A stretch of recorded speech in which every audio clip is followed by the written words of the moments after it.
Hey everybody, Troy from the Do-It-Yourself World and the Off-Grid Project. Today was nothing about off the grid. Today was about DIY tube and my electronics channel. But I want to show you briefly what I did with my entire day today. I was on a road trip and I got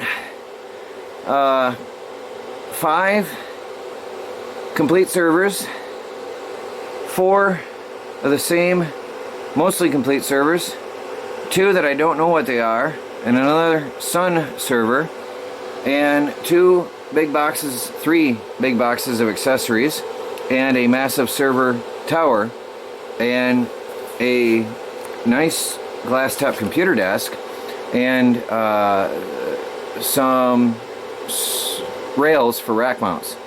Anyway, I won't bore you with all of that.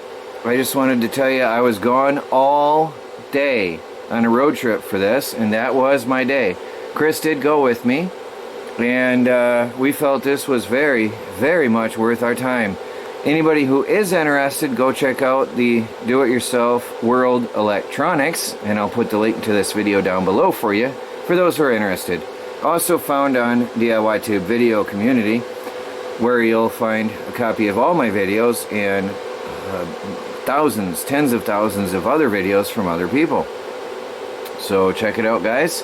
That's it. That was the day. A lot of stuff. Mega haul for DIY Tube. Talk to you later.